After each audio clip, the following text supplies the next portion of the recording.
everyone, and welcome back or welcome to my channel. So today I am in my literally dead book club merch, my sister's actually, and this is for a reason.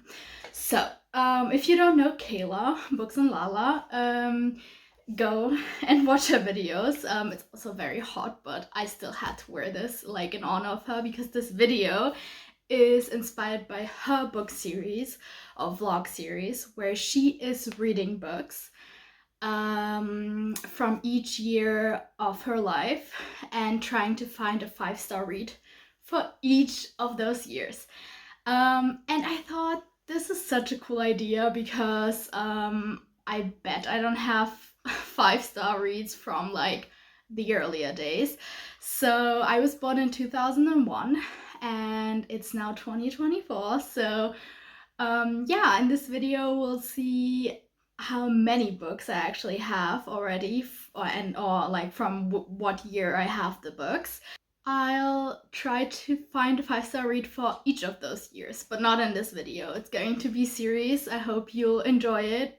Okay, so first of all, we have I made this on Canva.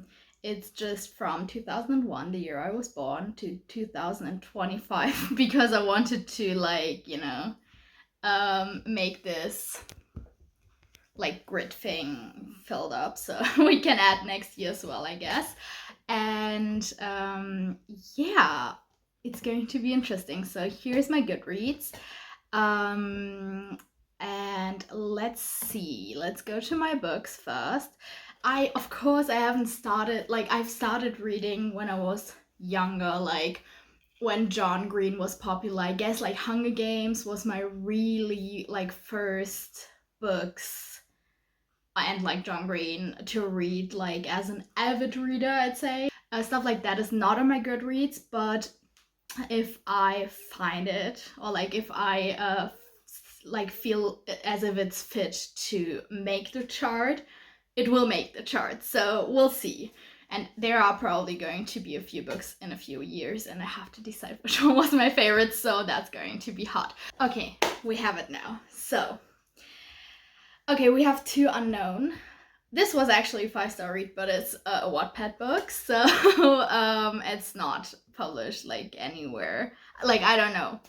I don't think it's going to make the cut, to be honest, because I can't be bothered to find it on Wattpad right now. But if you want to read it, it was free when I read it, so, and it's quite good. Okay, so then I read Pride and Prejudice in 1813.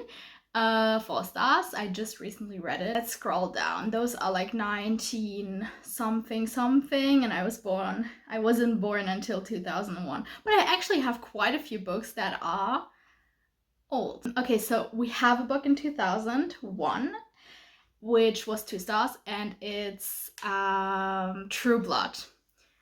It was so shit. It was so problematic. It was racist and everything. Then we have what's it called? Thursday's Next, like the series. I just read it. It was also very dreadful. So let's move on. Okay, so we don't have any book from 2001, which I expected. Okay, 2002. We have, I think it's Everything's Eventual and Coraline, but they're both not 5-star reads. And then we're moving on to 2003, which we have Come Closer, which is a horror book about a woman who's possessed, but it's also not a 5-star read. So, okay, 2003 done. 4, 5, 6, 7, I don't have any books read from there. And then 2008, which is Confessions, which is also not a 5-star read. And then we're switching to 2011. So 2009, 2010, 11. We don't have anything. Oh, this, I didn't even read this. It's on currently reading because I've started it in like 2020 or something and I haven't read it just yet. So, Oh my god, I've read Throne of Glass, but I haven't rated it because I read it a while back before I think I had Goodreads. And I don't know if I can like put it on the list, because I don't think so. So maybe when we're coming to 2012 in this vlog, which is going to take long, because I don't have any books from any years up till there, but I think Throne of Glass is a good contender, because I gave every Sarah J Maas book 5 stars. So yeah, that could be it for 2012. So, and then we have the Raven Cycle 1, which only was a 4-star. Okay, so then what else? Oh my god, Archer's Voice, I hated that. We are already in 2014. I don't have any books. Oh my god, the first book from 2015, The Deal, which is one of my all-time favorite books. I've read it so often, and like I just read Enemies, which is like I reread it. It's a football romance, and I was like, it was good. I gave it 4 stars, I think, the first time, and this time I would give it like 3.5, I guess. But I was like, oh my god, I want to read The Deal again. Is that a crime at this point? I've probably read this book like, the first time I read this book was in 2022, right? In Paris, when I was in Paris, doing my exchange year. And since then I've read it like probably 6 times, 5 times. I love this book. It's the perfect romance for me. Don't judge me. It's good. So, okay, we have The Deal for 2015. Let's open this, and then like we take the cover and put it finally into our grid. Also, is it a shame that I haven't read any other books from the Deal series? Because I don't know, but I don't really like reading you know, like if I really liked a book in a series. Oh no, it's 2015. If I really liked a book in a series, yeah, and then they kind of make it. Oh, it's not about the protagonists anymore, but like about other people, and I liked them in the first book, but I don't care. Like I want to, you know, I don't know. It's like I don't care for their love stories, because I just want to know about those two. And even if I'm reading the second book, all I want to know is like, oh my god, like I want to hear about them like the whole time. So yeah, but I still have to read it, because it's one of my favorite like books ever. So yeah. Okay, so 2015. Oh, we're still going. So maybe we find another book in 2015. No, we didn't. Okay, so we're on to 16, which I don't have a favorite book. Great. But for 2017, we already have a book, which is One of Us is Lying, which awesome. I am very happy about that we have a book. I didn't think that would like be that hard. At least we have one for 2017. One of Us Lying is about, by the way, those teenagers, and they are all in detention, and one of them dies, and they are, of course, the suspects. And everybody says they didn't do it, but somebody had to have done it. So it's very cool. There's also a love story, which I love. And The Deal is a hockey romance. I haven't said that, but you have to read it. Okay, so for 2018, we have Olga, which I've read for a vlog, where I read books that are named after me. And it's about a woman who falls in love with a guy, and it's in Germany, and it's also from a German author. And they kind of like lose each other throughout their story, but they write each other letters, and their families, the family of the guy doesn't like that they have a romance going on, because they're rich and Olga is poor. And then tragic things happen, war starts, and I even wrote a review, beautifully written and a beautiful story, which I stand behind. But we also have ACOTAR. This is Frost and... what is it called in English? I actually don't know. Like the 3.5 book that everybody hated, because they said she only wrote it to make money. But I really liked the book. My sister also liked the book, because it's just like... a cozy book where there is no war, and they just, like, they're just cozy. They're celebrating Christmas, or their kind of Christmas over there, and it's just like very relaxed and laid down. Oh, Binding 13 I also have, which is a romance between two pretty young people, Irish. She has a lot of domestic trauma, and he is kind of saving her, and he's a rugby player, so it's also a sports romance. Oh my god, she wrote Keeping 13 in the same year, which I'm currently reading, and I kind of like, I'm not getting through it because I stopped it when I wrote my bachelor's thesis, and now I didn't get back into it, but I still have to read it.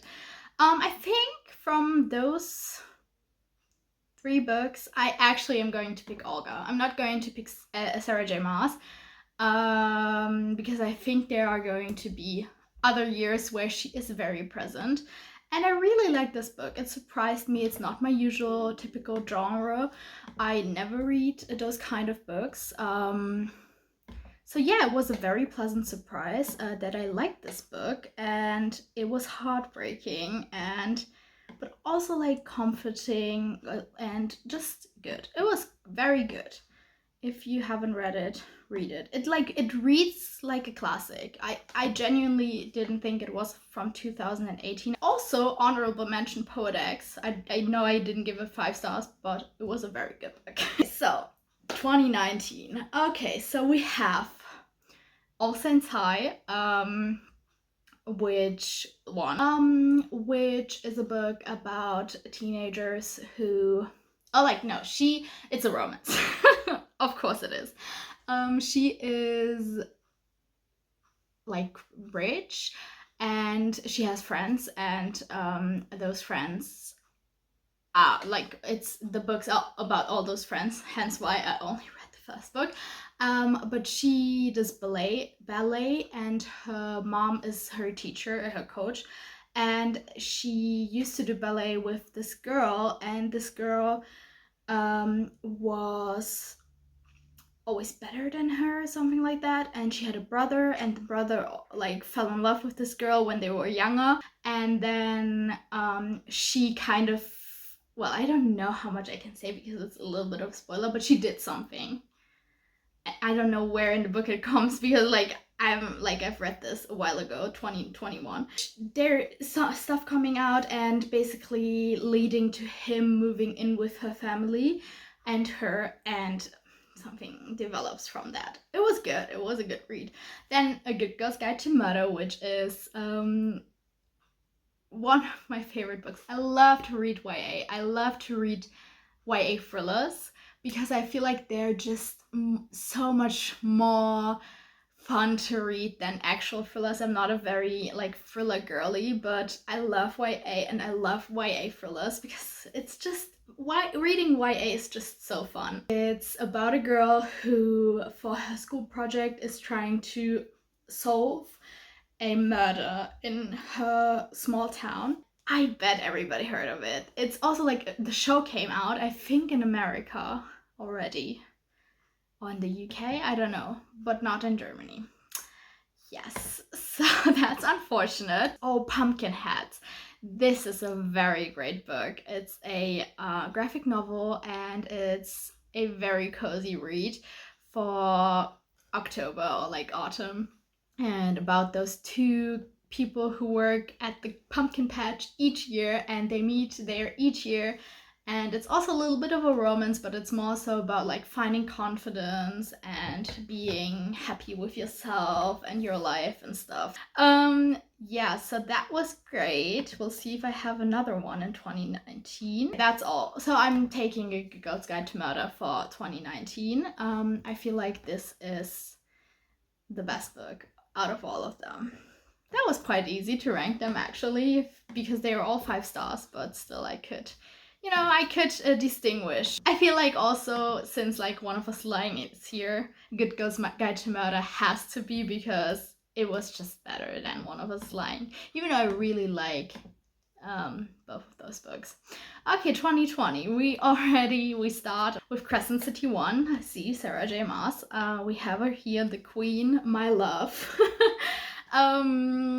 Yeah, so it's Crescent City. Then we have this book, which I didn't like apparently, and that's it. Okay, I don't have as many 2020 books, but great thing we have a 5-star, because I would actually cry if I would have to read those many years of books. So Crescent City, well, if you haven't read it, what are you doing? It's a book about a girl, and it's magic, and she is magic, and this town is magic, and she is protected by this very hot guy who is an angel, and it's great. Let me tell you that. Okay, 2021, we have Silver Flames by Sarah J. Maas, 5 stars. We have this one, honorable mention, The Sum of Broken Rules. I read this in Poet for a video, but it will not come out because it was a Taylor Swift inspired video. And I've kind of missed like the Tortured Poets Department thing, and it was just also not good. I don't know, it wasn't like what I've expected it to be, and I didn't like quite a few of the books. So I DNF'd them, and it was all like a little bit of a mess, but this book was very good. The Poet X was very good. It's still summer, pick it up. Better than the movies. I love this book. It's a YA romance. As I said, I love YA. And look at the rating, 4.29. So she lives in this house, and her neighbor, she hates him. It's like enemies to lovers, because he always played pranks on her, stuff like that. I think it's like he was always kind of mean and stuff, but he secretly always loved her. So it's, you know, what can I say? Who doesn't dream of that? So you know, it's very, very cute and very good book. Oh, there's still more. Okay, so let's see, maybe I'll, oh my god, The Love Hypothesis. Okay, so we still, oh my god, okay, still have more. Okay, so we have The Love Hypothesis, which, this book is fucking good. It's like about this woman who is in STEM and her professor, but he's not too many years older than her. Like she kind of, they fake date, but out of an accident because she is like kind of stupid, and then she tells her friend that she's going on a date, and then the friend, she sees her with him, and then she kisses him so that the friend thinks she's dating him, and then the friend is like, oh my god, this is like the professor or whatever, and oh, this book is good. Then we have this book, which is Garlic and the Vampire, which is a graphic novel for kids, basically. Okay, I can deal with it. I don't have to put this in the list. This book was cute. It's by Kerstin Gier, who wrote Ruby Red.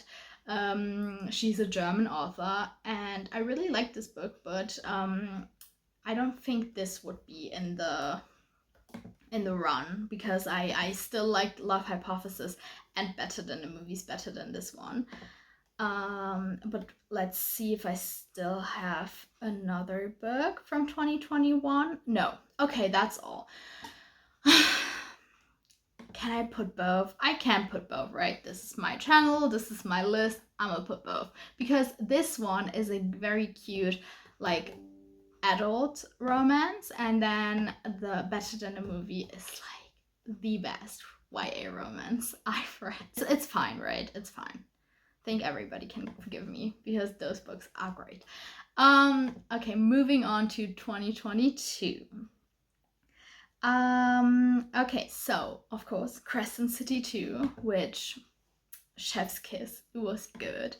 And then what else do we have for 2022? Oh, I'm glad my mom died. No, my god, Carrie Soto is back.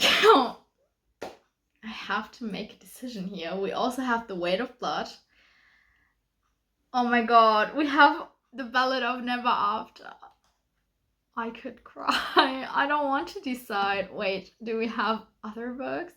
No, okay, we have to go back. So let me tell you. Crescent City 2 I won't tell you about because I already told you about Crescent City 1. It's the second part, so I won't spoil it you. Then we have I'm Glad My Mom Died, which is Jeanette McCurdy's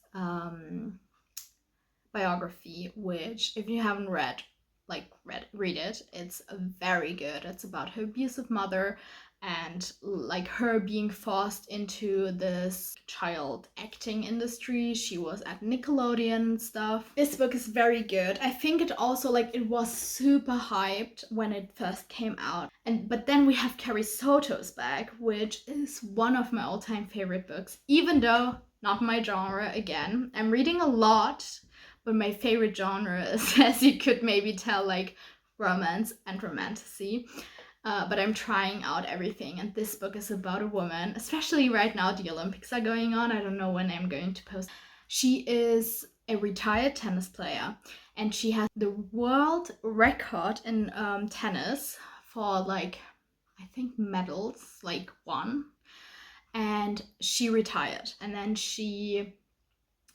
somebody beat her record or almost beat it. I think they beat it, and then she comes back. I don't know how to describe it. I'm very competitive, and I love Carrie Soto, even though she's a bitch, but she's also just she really wants this. She's so competitive, and she really fights for it. And you go through this whole thing, you actually think this girl is real, and I attached to this book and this character and all the characters so much, and it just was like watching a movie or a documentary, but and you really have this feeling of, when you're supporting a football team or whatever, and I was there, yes girl, you have to do it for us readers. It was so good. I loved it. And then we have The Weight of Blood, which is a Carrie retelling. And I really liked it. I read it before I read Carrie. I actually listened to it on audiobook. And since they're all from Texas, they had this very funny and cool accent. I really liked it. But I wouldn't say that it's top from those 4 books. So we have Crescent City 2, which I am fine sacrificing, even though I think Crescent City 2 was better than Crescent City 1, but I'm not quite sure right now. But it's fine because we already have Crescent City 1, so it's okay not being in the list. So I think I'll put I'm Glad My Mom Died and Carrie Soto is back on the list.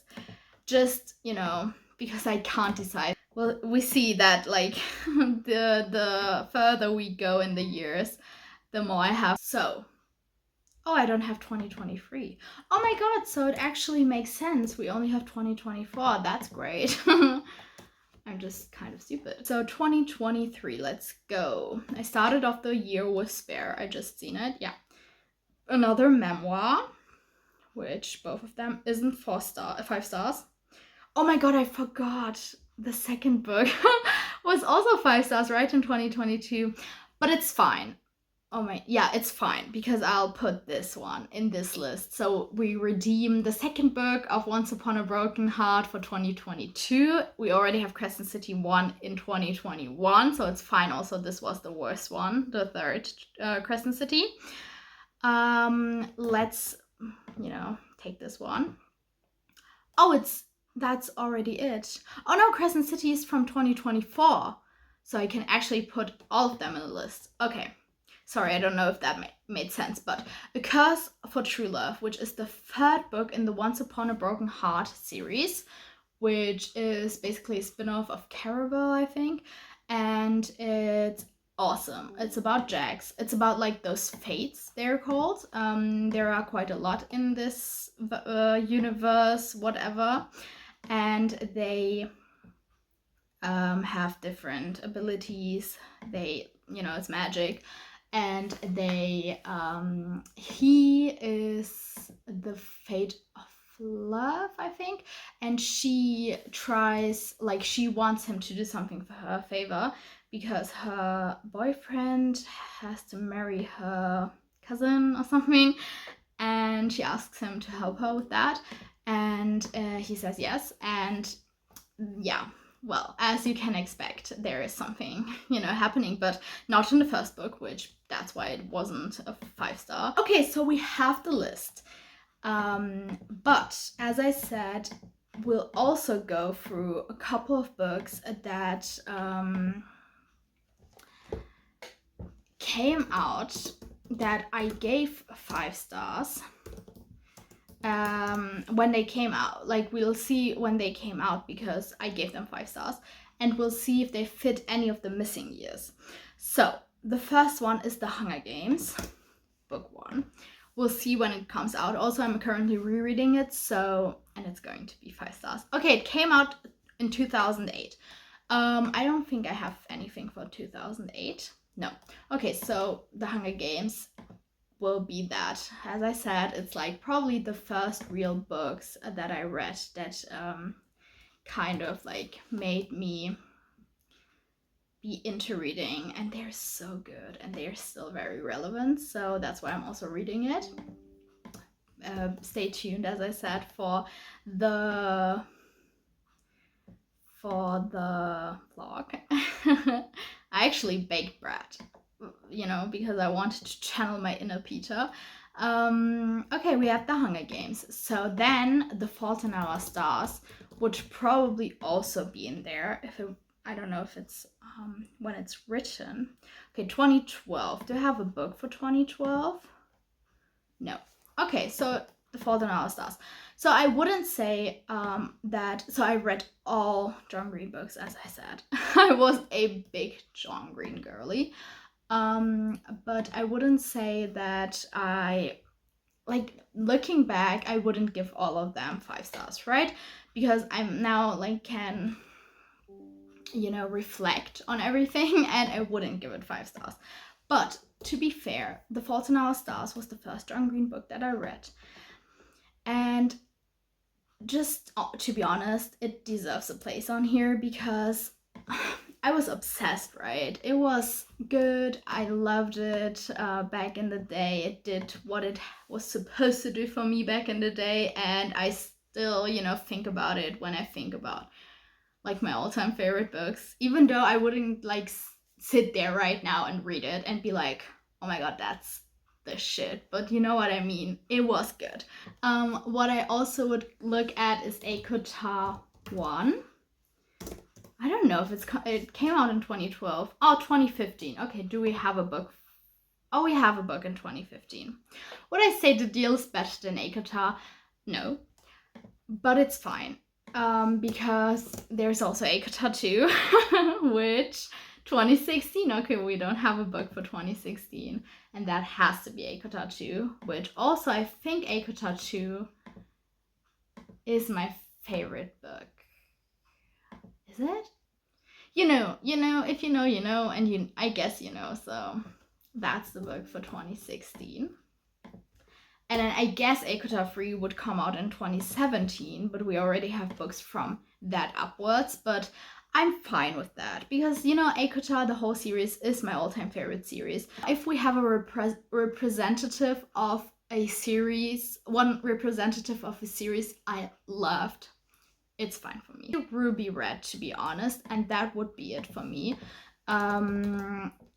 Because this was also those series, The Hunger Games, Ruby Red, of course ACOTAR, and then John Green. Those were the books that I was obsessed with and that I can still think on back to and be like, yes, when I was younger, that was the shit. So okay, 2013. Do I have a book for... No, I don't. Okay, so we can add this one too. It's called Ruby Red in English, as I said. Oh, it's pink on pink. I like that.